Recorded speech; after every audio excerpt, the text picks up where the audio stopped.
The night I found out I was pregnant, my husband, Julian, was on a yacht, throwing a party. It took 3 calls before he finally picked up. Julian, I'm at the hospital. Can you come? I'm busy. His voice was languid, devoid of warmth. Then, faintly, I heard a chorus of laughter from his end. Happy birthday, Clara. I froze. Oh, he was celebrating his first love's birthday. I ended the call and, with a smile, turned to the doctor. I don't want to keep it. We'll terminate the pregnancy. I was 2 months along when I went to the hospital for a check-up. After 2 years of marriage, Julian had always been meticulous about contraception. I never imagined I could accidentally get pregnant. The fetal heartbeat is stable, but you have persistent spotting, which means there's a risk of miscarriage, the doctor explained. If you want this child, I recommend immediate hospitalization to save the pregnancy. What's the cruelest thing done to you in the name of love? Tell me below. First, the heart breaks, then, karma breaks them.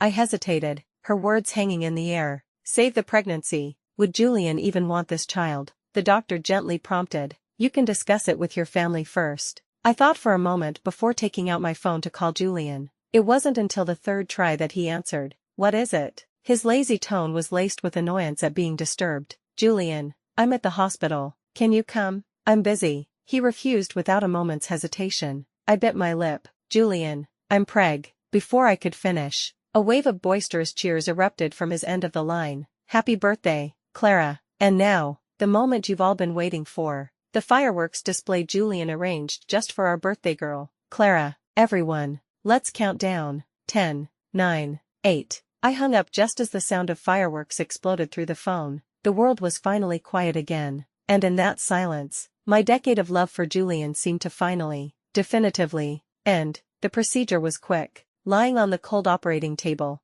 I drifted in and out of consciousness, vaguely hearing my best friend Zoe calling my name. Stella, wake up. The hospital required a guardian's signature, so she was the only one I could call. Stella, does it hurt? Zoe's eyes were red, her face etched with pain for me. I shook my head faintly and closed my eyes again. How could it not hurt? My heart felt like it was dying. In the car on the way back, Zoe cursed Julian relentlessly. When I remained silent, she asked hesitantly, Stella, now that you've done this, what are you going to do? I gazed at the city blurring past the window. Zoe, I said softly, I'm letting go of Julian, and letting go for myself. Zoe was quiet for a long time before she replied, Stella, I'll support you, always. It was 11 o'clock when I got home. Julian still wasn't back. I was so weak I fell into bed and immediately passed out. I don't know how much time had passed when I was startled awake by Julian getting into bed. He had just showered, but the faint smell of alcohol still clung to him.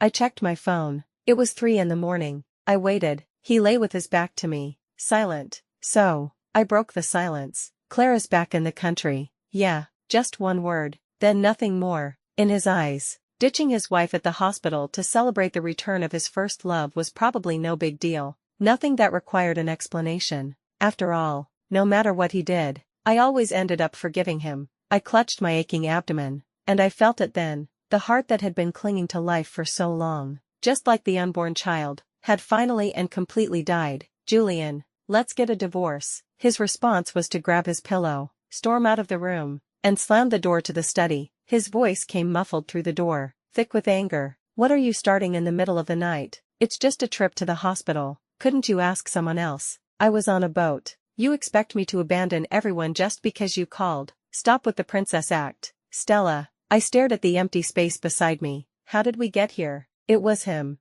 after all, who had wanted to marry me. Julian and I were childhood friends. I'd loved him since we were teenagers. After he and Clara broke up, he was lost for a long time, often calling me out for drinks. When my family arranged a business marriage for me, Julian found out and asked me, out of the blue, Stella, do you want to marry me? I thought he was joking and casually replied, sure. The next day, his father was at our door with a marriage proposal. And so, I married Julian and became Mrs. Thorne. We had a magnificent wedding at sea that was the talk of the city. Back then, I believed he loved me, until I found out, by accident, that Clara loved the sea, that she had once said she wanted a wedding on the water. I couldn't accept that I was just a stand-in. I searched for proof of his love in every little detail, but I failed. After we married, there was a constant stream of other women. He always claimed he was innocent with them, but who would believe that? My tears and protests wore down his patience. He came home every night but rarely spoke to me. When he wanted me, he would simply press down on me, without a word. I thought about leaving him, but I could never bring myself to do it. I told myself he would change, that with time, he would grow to love me. I waited, naive and desperate, for him to finally see me, until I heard him on the phone, celebrating Clara's birthday, on the sea, with fireworks for her. He had never let her go. I knew then, Julian would never turn around, and I was done being her stand-in. At 8 the next morning, I left Julian's house with all my luggage, leaving only the signed divorce papers behind. He was still asleep when I walked out. I heard later that Julian tore the papers to shreds and trashed the room. He spent his days in bars, telling anyone who'd listen. This isn't the first time Stella's run off. She always comes back in a few days. This time looks dramatic, but she won't last a week before she calls me. A week passed, then 2, then a month. Julian finally realized something was wrong. He called me late one night. "Stella, this has gone on long enough. Where are you? I'll send someone to pick you up." It was the first time he had ever offered to bring me home. His tone was confident, as if this small concession would have me melting with gratitude, but I just told him, tiredly, "Julian, don't call me again. If you don't agree to the divorce, I'll wait the 2 years of separation and file for it myself." He seemed stunned, then his temper flared. "Stella, are you pushing your luck? If you don't want to come back, then don't. Who are you trying to scare with a divorce?" Before he could finish, a man's low voice sounded from behind me. "Stella, who are you on the phone with so late?" After a second of dead silence, Julian's voice roared through the phone. "Stella, who are you with? Who the hell is that?" I quickly hung up. The man walked over, looking at me quietly. "Your husband." "No," I said, embarrassed. "A wrong number." He smiled, a hint of helplessness in his voice. "Stella, do you trust me so little?" I looked up at Ethan. Years had passed, but he hadn't changed. Always so gentle, so steady, so polite.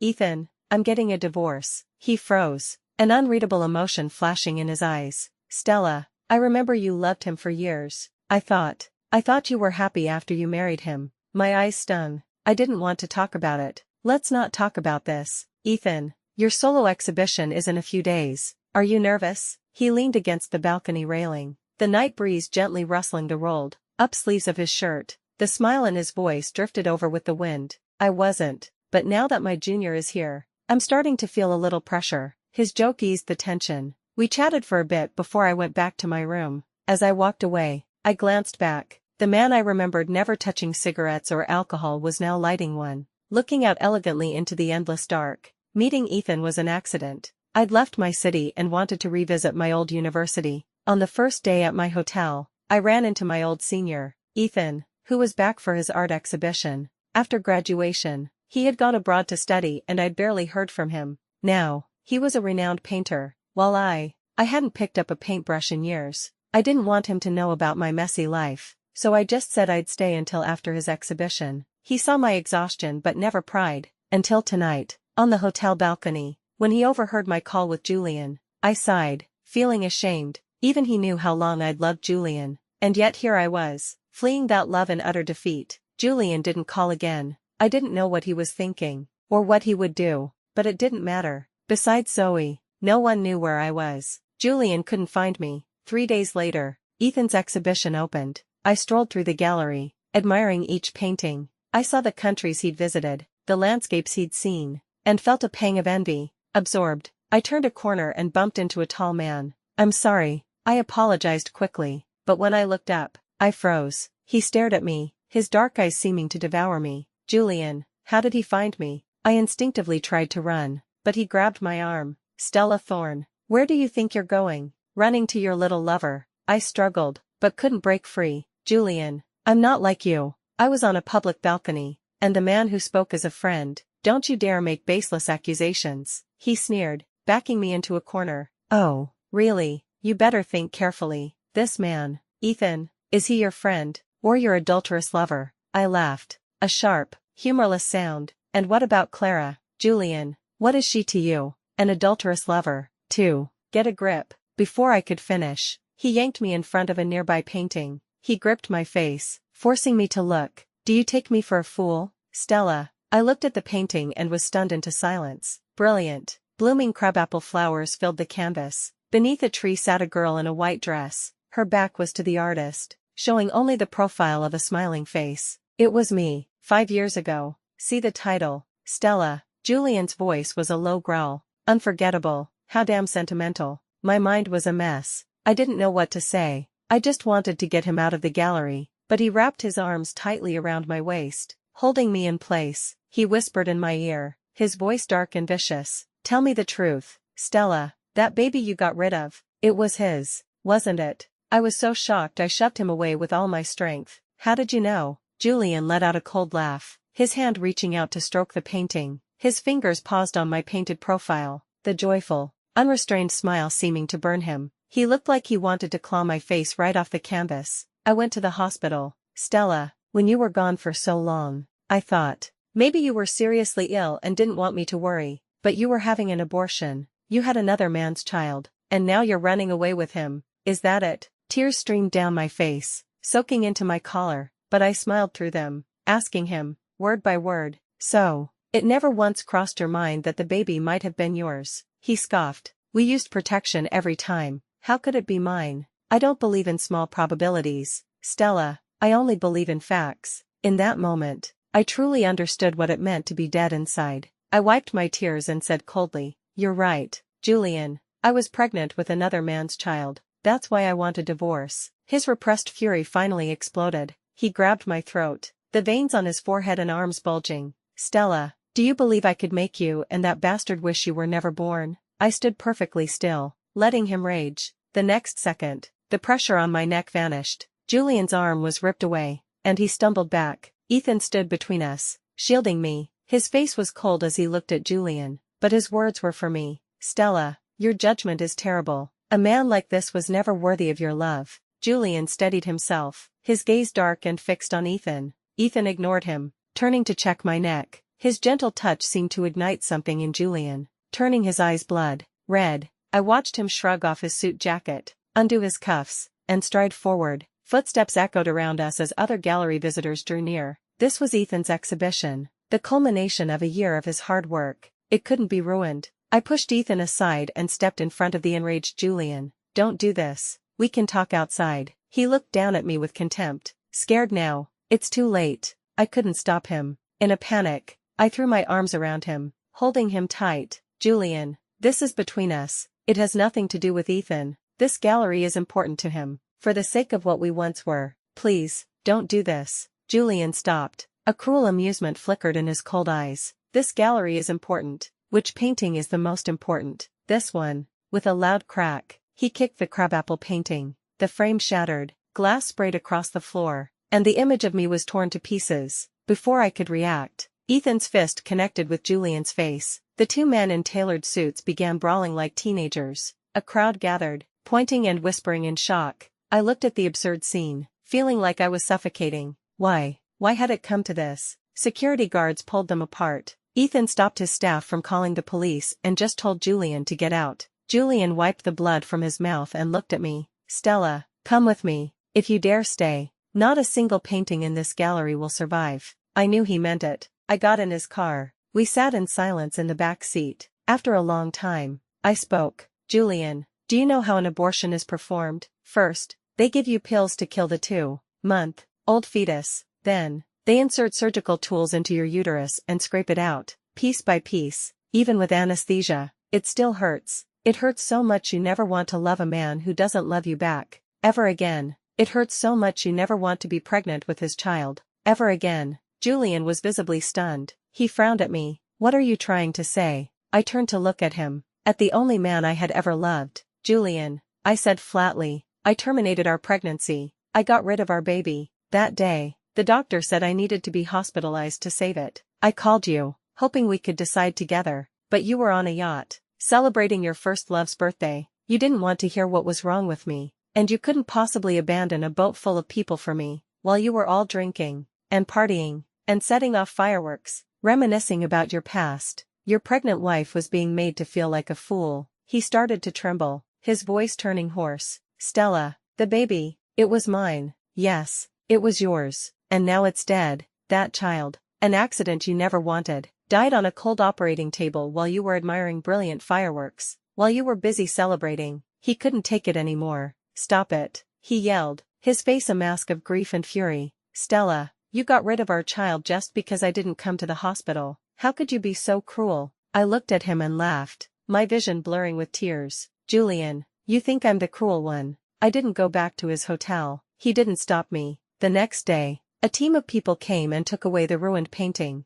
leaving a check for $2 million. I urged Ethan to accept it, but he just smiled. "Stella, I don't need the money." He tore the check into tiny pieces and dropped it in the trash. I looked at the bruises on his arm, overwhelmed with guilt. "Ethan, I am so sorry. Because of my personal drama, your exhibition was destroyed." He looked at me quietly. "Stella, I'm the one who should be sorry." "Why?" That unreadable emotion swirled in his eyes again, his gaze piercing straight into my heart. "Stella, if I had known how much you were suffering, I would have come back sooner." My heart skipped a beat. I thought of the painting's title, Unforgettable. Could it be that, Ethan? "Stella, I'm in love with you," he said, his voice calm, but his eyes blazing with intensity. "I have been, for a very, very long time. I knew you loved someone else, so I left after graduation. I've traveled to so many places, met so many people, but I could never let you go. This exhibition, I put that 5-year-old painting in a corner as a way to release my feelings. I never, ever expected to see you here." This was a completely different Ethan. He was rarely so direct, and it caught me off guard. He saw my confusion and smiled faintly. "Surprising, right, that I'm being so blunt. I know your mind is a mess right now, and this isn't the right time to say this, but I've already lost 5 years. I don't want to miss my chance again. Stella, give me a chance. Look at me, please." I couldn't respond to his feelings, so when he asked me to travel to another city with him, I refused. The day he left, I asked him, "Ethan, do you blame me?" He gently stroked my hair. "Stella, I'll wait for you." I watched his car disappear from the balcony. When I turned around, I jumped. A figure was standing behind me. Julian. He wore a black shirt, his handsome face expressionless. He stood leaning against the wall, hands in his pockets, watching me with that arrogant, lazy look I once adored. I ignored him and started to walk past, but he gently caught my wrist. For the first time ever, he spoke to me with a soft tone. "Stella, come home with me." I struggled, but he pulled me into an embrace from behind. He buried his face in my hair, his voice muffled. "I was wrong this time. I'm sorry. Nothing happened with Clara. If it had, I wouldn't be celebrating her birthday in public. Stella, we can have another child." Wrapped in his scent, my mind grew foggy. I asked him, "Julian, did you ever love me?" He kissed the back of my neck, his voice husky. "Stella, if I didn't love you, why would I have married you?" I turned to face him, looking him straight in the eye. "If you love me, then promise you'll never contact Clara again. Can you do that?" He froze, then said slowly, "Stella, is that necessary? What has Clara done wrong?" I burst out laughing. "Julian, do you think you're some kind of hero? Clara dumped you for another man. Now her husband's bankrupt, she's divorced, and she's come back to you. You must feel so powerful, spoiling her, protecting her. You have a wife at home who has loved you for years, a flock of women on the side, and a returning first love to take care of. You must look so good in front of your friends, right?" His brow furrowed, his face flushing with an anger born of shame. I knew I'd hit a nerve. My thoughts over the past weeks had been right. Julian savored the feeling of being adored by women. He wanted to prove to Clara what a mistake she'd made by leaving him. He was so childish, so selfish. "And you, Stella, are you any better?" He shot back. "Whatever my faults, you secretly got rid of our child without a second thought for my feelings. You think you can feel pain, but I can't. What did the baby do wrong? And what about you? Spending all this time here with Ethan, are you two so innocent?" He had hit my nerve, too. Yes. What did the baby do wrong? I clenched my fists, my voice catching. "Julian, the moment I knew I was pregnant, I wondered, would it be a boy or a girl? You always used protection, so I wasn't sure if you'd want it. I called you, holding on to a sliver of hope. Julian, ask yourself, do you deserve to be a father?" I backed away, putting more and more distance between us. "So now, let's both face our punishment. Let's end this ridiculous relationship.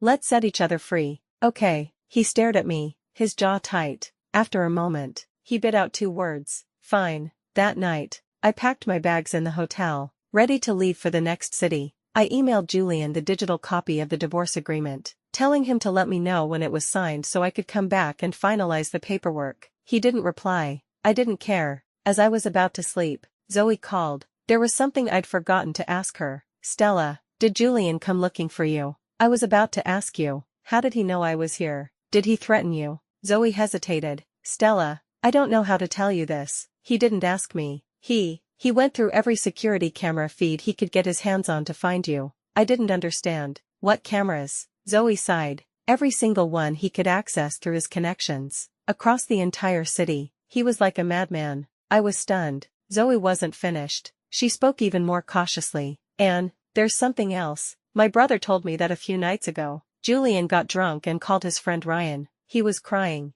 screaming that his heart was broken, that his wife was gone, his baby was gone, and he didn't want to live anymore. My brother was having dinner with Ryan and could hear Julian howling on the other end of the line. Stella, I've always thought Julian was a real piece of work, and I didn't want to tell you this, but you loved him for so many years. Maybe you should think about whether you want to give him another chance. I thought about it all night. The next day, I bought a ticket to the other side of the world. I had to get far, far away, where Julian could never find me, and where I wouldn't give myself the chance to regret it. You can't just turn off feelings for someone you loved so deeply, even after the pain, after losing the baby. The good memories still fight their way to the surface. I didn't know what else Julian might do, and I didn't know if I would soften, but I knew one thing. I never wanted to go back to a life of begging a man to love me. I had to start over, to do the things I wanted to do, see the sights I wanted to see, and forget the person I shouldn't remember. I sat on the plane, waiting for takeoff. The seat next to me was empty.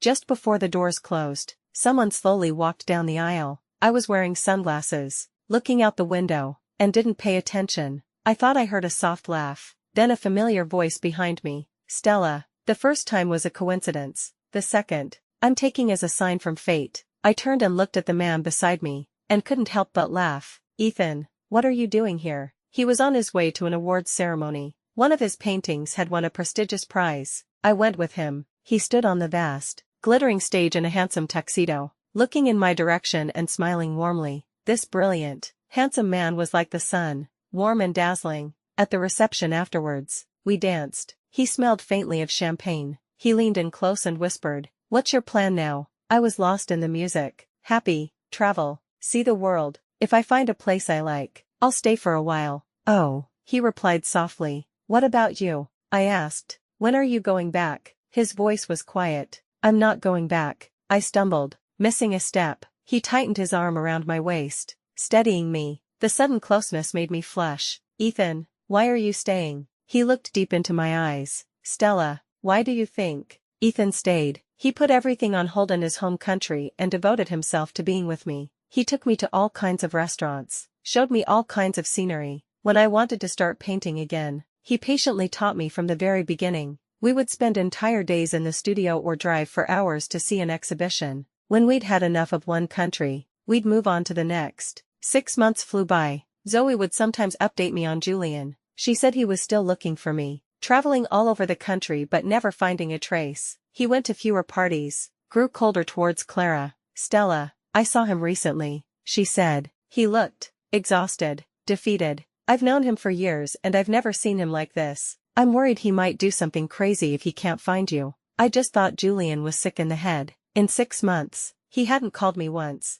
hadn't sent a single text. No matter how frantic he was in private, he wouldn't show a hint of it to me. I didn't know if he was fighting with me or with himself. 2 months later, Zoe told me, I think Julian has lost his mind. He's plastered his message across every taxi, top and digital billboard in the city. It's trending online. Stella, maybe you should contact him. I stared at the picture Zoe sent me. Every screen in the photo was lit up with a single sentence. Stella, I love you. Julian wasn't just sick, he was certifiably insane. Before, I couldn't get him to give me a second glance. Now, he was declaring his love to the world. He didn't understand. Some things are priceless when you want them. When you don't, they're worthless. I thought that was as crazy as he could get, until my mother called. Stella, do you think you should come back for a bit? I don't think Julian is doing well. He came to our house drunk in the middle of the night, knocking on the door, rambling about being sorry for what happened to you and the baby. Your father got so angry he chased him out with a broom, and he just stood there and took it. Didn't even try to dodge. You two need to talk this out. Being separated like this isn't a solution. I hadn't told my parents much. Only that we were having problems and were separating. My mom thought we were just fighting and would eventually make up. I sued her and continued my travels with Ethan. After a while, Julian's antics stopped. He had always been proud. Humbling himself to win back a woman must have been difficult. It was only natural he'd get tired of receiving no response. I thought I would spend the next year or so in peace, but one afternoon, I received a photo from Julian. It was the divorce agreement, with his signature on it, followed by 2 messages. Stella, come back. I give up. I stood in Julian's house once more. Nothing had changed. The furniture and decorations I'd carefully chosen were all perfectly maintained, except, in the living room, there was a huge painting of crabapple flowers. I walked closer. The spot he had kicked was so expertly repaired it was almost invisible. It took a lot of work to fix, Julian said from behind me. Thankfully, it looks exactly the same. I turned to look at him. He was much thinner than a year ago. I smiled faintly. It might look the same on the outside, but the inside is shattered. It can never be what it was. His eyes were dark pools. He strode towards me and pulled me into a tight embrace. I stood perfectly still, feeling something wet on my neck. I couldn't believe it. Was Julian, crying. Stella, I've missed you so much. I tried with all my might to prove I could live without you, but I lost. Stella, I lost completely. I spent a whole year thinking, and I finally understand. I love you more than I ever realized. Stella, please, give me one more chance, just one. I pushed him away and looked him in the eye, calm and serious. Julian, where are the divorce papers? He looked as if all the strength had drained out of him. He looked at me like a child begging for candy. Stella, don't you love me anymore? I was silent. The corners of his eyes were red, his voice raw. But Stella, I still love you. So much. I don't want to let you go. I thought my heart couldn't hurt anymore, but hearing those words from his own mouth, my tears almost fell. Julian, I waited for those words for a very, very long time. Now, it doesn't matter anymore. He finally produced the papers. I sat on the sofa and signed my name. The proud, arrogant man knelt at my feet and rested his head on my lap. He spoke with difficulty, his voice filled with the same regret and pain I had felt when I decided to leave him. Stella, I'm sorry. Stella, I was a bastard. I was childish. I ruined everything. Stella, I really have always loved you. I stood up and walked resolutely towards the door. Goodbye, Julian. Ethan was waiting for me. When he saw me, he smiled faintly. Congratulations, you're finally free. Sitting in the car, I let out a long breath. Yes, finally free. Julian and I were done. I turned to look at Ethan, who was driving, unsure how to begin. He pulled over in front of a park. Through the window, I could see several crabapple trees, their blossoms in full, glorious bloom.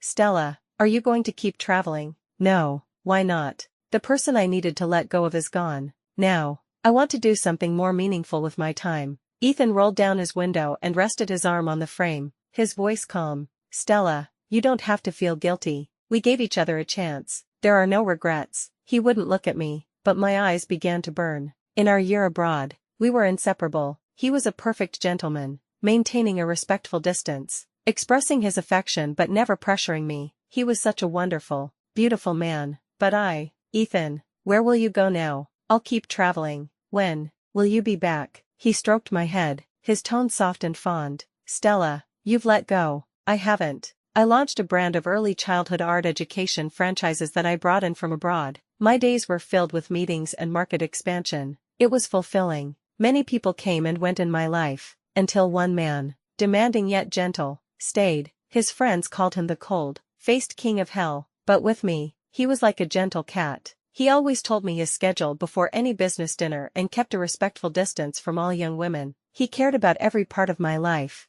valued everything about me, and gave me an incredible sense of security. We were together for a long, long time. I didn't want to get married, and he never pushed. He always said, Stella, as long as we're together, that's enough. Every spring, Ethan would mail me a painting of crabapple blossoms from a different part of the world. One year, I received a special painting. It depicted the sea, a blue sky, and a beautiful girl. I smiled and sent Ethan a text. Ethan, congratulations. A moment later, he replied, thank you, Stella. And so life went on, happy, peaceful, long, until one day, that peace was shattered by a pregnancy test with 2 lines. I was still staring at it in the bathroom when my partner walked in by accident. His eyes immediately reddened. He took my hand, his grip tight, his voice filled with a nervousness I had never heard before. Stella, I'll learn everything I don't know. I'll do my absolute best. I'll take care of you. I'll take care of the baby. I'll be a good father.